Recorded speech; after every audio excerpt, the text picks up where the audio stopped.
Hello बच्चों, कैसे हो आप सब। मैं आपके सामने लेके आई हूँ टेंथ क्लास का ट्रिग्नोमेट्री चैप्टर। तो ट्रिग्नोमेट्री यानी त्रिकोणमिति, इसको हिंदी में बच्चों त्रिकोणमिति कहते हैं। तो ओके, तो इसके साथ में त्रिकोणमिति के अंदर होगा क्या, त्रिकोणमिति में तीनों कोणों का रिलेशनशिप होगा। तो इससे पहले मैं आपको एक बात तो बताना चाहूंगी कि जो आपने 9th में पढ़ा है या 9th में आपने नहीं भी पढ़ा हो या आपको याद में नहीं हो ना, वो भी मैं आपको साथ साथ करवा दूंगी। जितना भी बेसिक चीज है वो सभी करवाऊंगी। ओके, अब स्टार्ट करते हैं वीडियो। तो बच्चों, ट्रिग्नोमेट्री का अर्थ होता है त्रिकोणमिति। ओके, तो ट्रिग्नोमेट्री को ग्रीक शब्दों में तोड़ा गया। ट्रिग्नोमेट्री को ग्रीक शब्दों में तोड़ा गया। तो ग्रीक शब्दों में क्या तोड़ा गया, इसको बोला गया ट्राई, फिर बोला गया गोन, फिर मैट्री। इनको 3 शब्दों में तोड़ दिया। तो मतलब ट्राई का अर्थ होता है 3। क्या होता है? 3 होता है। इसका मतलब होता है बुझा, इसका मतलब होता है माप।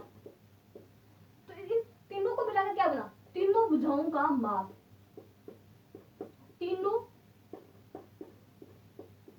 भुजाओं का माप, या फिर इसको आप तीनों कोणों का माप बोल सकते हो। तीनों भुजाओं का माप में जो रिलेशनशिप आएगा ना, वो ही त्रिकोणमिति होगा। ओके, क्या होगा? तीनों भुजाओं का माप, या बोल सकते हो तीनों कोणों का, तीनों कोणों का माप। और इन सभी में जो रिलेशनशिप आएगा, जो संबंध आएगा ना, वो ही त्रिकोणमिति को प्रेजेंट करेगा। ओके, ट्राइगोनोमेट्री को क्या करेगा? प्रेजेंट करेगा। समझ में आई इतनी बात? तो इसके साथ को करना क्या है, इतनी चीजें हो गई कि तीनों भुजाओं का माप या संबंध। तो त्रिकोणमिति से आपको एक चीज समझ में आनी चाहिए कि त्रिकोण यानी 3 कोण किसमें आते हैं, ये तीनों भुजाएं किसमें आती है। आपको नॉर्मली देखोगे तो त्रिभुज के अंदर तीनों कोण, तीनों मिति आप पढ़ते हो। ओके, तो पहले त्रिकोणमिति का यूज है ना, वो पहले खगोल विज्ञान में, जिस प्रकार से आप बोल सकते हो कि भूगोल के अंदर किया जाता था। तो अब इनका उपयोग इंजीनियरिंग मैथ के अंदर, या हमारी जो मैथ नॉर्मली 10th के लेवल की होती है, 12th लेवल की होती है, उसके अंदर भी इसको यूज में ले लिया जाता है। तो बताती हूँ कि त्रिभुज में तीनों माप कैसे लिए जाते हैं और कैसे इसके कोण का माप में संबंध आता है। इन सभी चीजों को एक साथ करवाऊंगी। ओके, तो पहले बताती हूँ कि त्रिभुज पता है कितने प्रकार से पढ़ी है आपने। आपने समबाहु त्रिभुज पढ़ा है, समद्विबाहु पढ़ा और समकोण त्रिभुज पढ़ा है। इन तीनों त्रिभुजों को हम आपको तीनों को अच्छी प्रकार से बताऊंगी, फिर बताऊंगी कि कौन से त्रिभुज में इसका यूज होता है। ओके, तो तीनों भुजाओं का माप से आप समझ गए होंगे कि ट्राइगोनोमेट्री होती क्या है। आपको इतना पता चल गया कि त्रिकोणमिति के अंदर ये चीजें बता क्यों रही हूँ, ये बात इसलिए बता रही हूँ कि ताकि आपको पता होना चाहिए पढ़ क्या रहे हो। आपको ये नहीं पता होगा कि त्रिकोणमिति का अर्थ क्या है, तो आप कुछ भी नहीं कर पाओगे। तो बच्चों की त्रिकोणमिति है, 3 कोण किसमें आते हैं?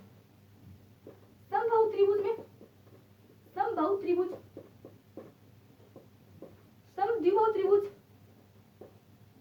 ये चीजें आपने पहले पढ़ ली है, छोटे क्लासों के अंदर पढ़ ली है। जैसे आपने 7th क्लास में पढ़ा होगा, या फिर 10th में 8th में पढ़ा होगा, या फिर 6th में आपको जब ज्यामिति का नॉलेज दिया गया तब ये आपके सामने आई है। और अंतिम वाला त्रिभुज होगा ना, वो होगा समकोण त्रिभुज। समकोण त्रिभुज। ओके, तो समबाहु त्रिभुज में पता है आपको कि इसके सभी भुजाएं समान होती है। यानी समकोण त्रिभुज में क्या होता है, समकोण त्रिभुज में क्या होगा, ये है समबाहु त्रिभुज। ओके, ये मैंने बोल दिया समद्विबाहु त्रिभुज बोल दिया, इसकी 2 भुजाएं आपने मान लो कि 2 बराबर होगी। ओके, आपका समकोण त्रिभुज कैसे होता है, समकोण त्रिभुज कौन सा होता है, ये समकोण त्रिभुज होता है। तो समबाहु त्रिभुज में क्या होगा, अब बोला कि त्रिकोणमिति यानी तीनों भुजाओं में संबंध, तीनों भुजाओं में संबंध। तो इसके तीनों भुजाओं में क्या संबंध है, इसकी भुजाओं में संबंध ये है बच्चों कि इसकी तीनों भुजाएं बराबर है। भुजाएं क्या है, भुजाएं क्या है, बराबर है। अगर ए बी सी ले लेते हैं तो ए बी, बी सी और सी ए तीनों इसके क्या है, बराबर है। इसके बाद है समद्विबाहु त्रिभुज, ए बी सी ले ली, माना कि इसकी भुजा ए बी, ए सी भुजा और बी सी भुजा, 2 भुजा बराबर है। समद्विबाहु त्रिभुज होता क्या है, 2 भुजा बराबर होती है। ओके, तो अब कोण बोल, अब बात करते हैं कोणों की। कोण कौन से आ गए, 60 डिग्री का एंगल होता है, 60 डिग्री का कोण भी बराबर है। तो इनके अंदर ये नॉर्मली संबंध आ जाता है। तो अब अपना तीसरा त्रिभुज होता है ना समकोण त्रिभुज। तो समकोण त्रिभुज थोड़ा अलग तरीके का होता है, तो इसको अलग अलग प्रकार से समझाया गया। समकोण त्रिभुज को कैसे बताया गया, तो अब देखिए कैसे बताएंगे हम। समकोण त्रिभुज में पता है आपको क्या होता है, समकोण त्रिभुज क्या होता है, पढ़ा है आपने, 90 डिग्री के एंगल पे जो कोण बनता है उसको समकोण त्रिभुज बोलते हैं।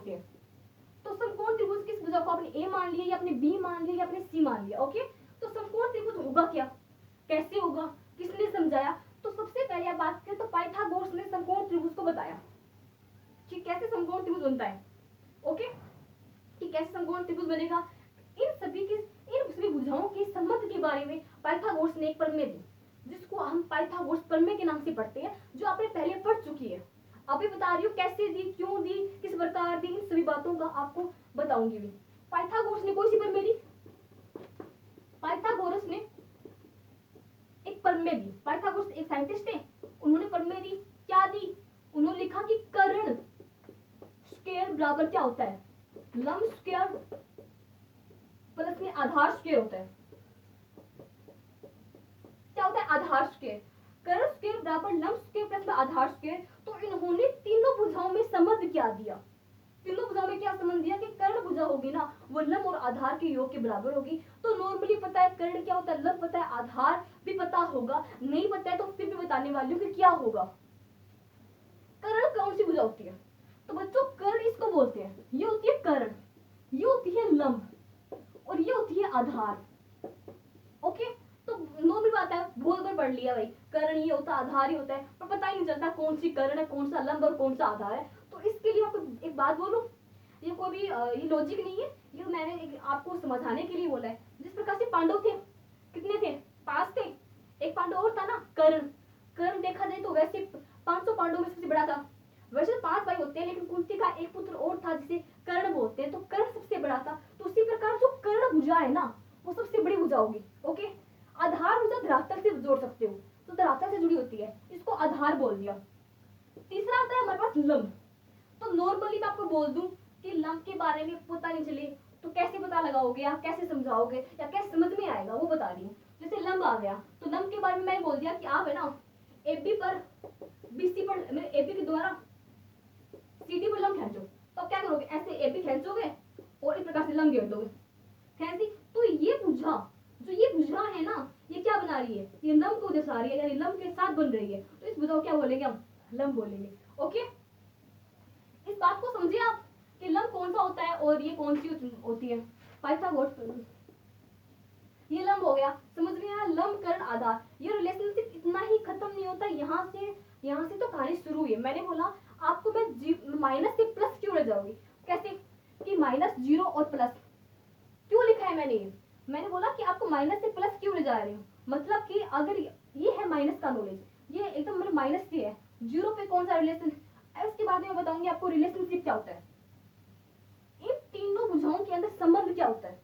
तीनों भुजाओं में ये संबंध पाइथागोरस ने दे दिया, लेकिन इसके अलावा भी और भी संबंध होता है। तो वो संबंध है ना आपके चैप्टर से रिलेटेड है, आपके चैप्टर में आने वाले हैं बच्चों। ये चीजें है ना जो ये प्रमेय है या फिर जो रिलेशनशिप आएगा ना, वो सभी एग्जाम में आता है। पटवारी हो, ग्राउंड से हो, या कोई भी एग्जाम हो, या फिर आप इंजीनियरिंग की तैयारी करोगे, इंजीनियरिंग करोगे, या फिर आप 12th में साइंस लोगे, तो उसके अंदर भी नॉर्मल चीजें आती है, तो ये चीजें याद रखनी होगी आपको।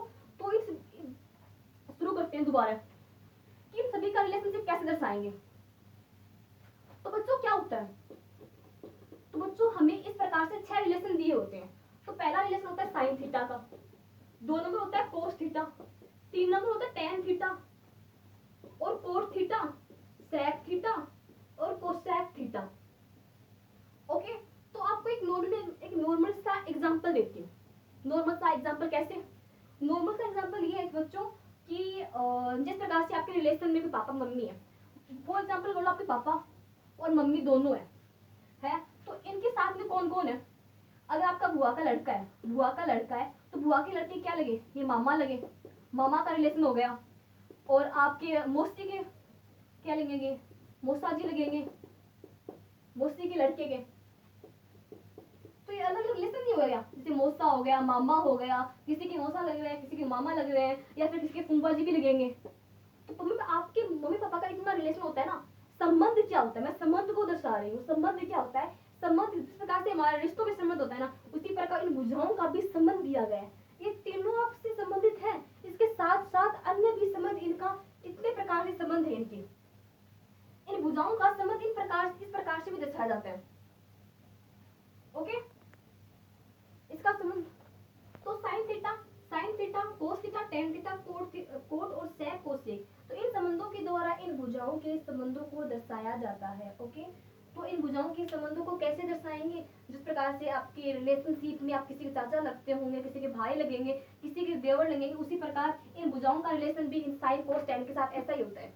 तो ये एग्जाम्पल के लिए बता रही हूँ, इनका कोई रियल में कोई ताल्लुक नहीं है, वैसे ताल्लुक है वैसे नहीं है। ओके, तो इसमें क्या होगा बच्चों कि जो साइन थीटा होता है ना, तो साइन थीटा का रिलेशन होता है कि लंब बटे कर्ण, लंब बटे कर्ण। लंब कौन सा है? लंब तो ये है, कर्ण कौन सा है? ये। लंब बटा कर्ण दर्शाएगा साइन थीटा के रिलेशन को, यानी इन दोनों के संबंध को साइन थीटा दर्शाता है। थीटा यहाँ पे कोण है बच्चों, कोण है। थीटा क्या है यहाँ पे बच्चों? कोण है, कोण को बताएगा। ओके, अब साइन हो गया, साइन क्या है? इनमें संबंध बता रहे हैं। आपको कोई भी चीज समझ में नहीं है तो बता देना क्या है, कोई वीकनेस हो तो बोल देना, आपकी मैं दूर करने की कोशिश करूंगी। इसके बाद में बच्चों आता है कोस थीटा। तो कोस थीटा होता है आधार बटे कर्ण, आधार बटे कर्ण। टेन का होता है बच्चों लंब बटे आधार, लंब बटे आधार। कोट का होता है साइन का हो गया लंब बटा कर्ण, इसका हो गया आधार बटा कर्ण, इसका होता है लंब बटे आधार, इसका होता है आधार बटे लंब, इसका होता है कर्ण बटे आधार। और कोसेक का जो संबंध होगा बच्चों वो होगा कर्ण बटे लंब। तो इस प्रकार से इन छह जो ये आपको दर्शाएंगे, ये छह संबंध दर्शाएंगे, ये sine theta, cos theta, tan theta, cos theta, sec theta, cosec theta, ये सभी इन सभी भुजाओं के अंदर संबंध दर्शा रहे हैं। लंब और कर्ण, अगर ये दोनों भुजाएं दी गई हो, लंब और कर्ण दिए गए हैं तो वो साइन को डिनोट करेंगे। अगर कर्ण और आधार आ जाए, कर्ण और आधार आ जाए तो वो किसको करेंगे? सेक को करेंगे। इस प्रकार इन सभी भुजाओं को आपने मैंने sine theta, cos theta, tan theta, sec, cosec और इसको कोसेक में बोल दिया। तो नॉर्मली बच्चों आपको इस टाइम तो याद भी नहीं रहने वाला है, तो इसकी ट्रिक बता देती हूँ जो मैंने बनाई है। तो ट्रिक देखो, तो इसको मैं ट्रिक कैसे लिख सकती हूँ? अगर आपको साइन, टेन, कोस याद नहीं रहे, बाद में तो याद हो जाएंगे अपने आप ही, आपको ट्रिक की आवश्यकता नहीं पड़ेगी। फॉर एग्जाम्पल के लिए मैं बोल दूं कि साइन को 10 रुपए दिए, साइन को 10 रुपए दिए कोट लाने के लिए, कोट लाने के लिए अभिषेक ने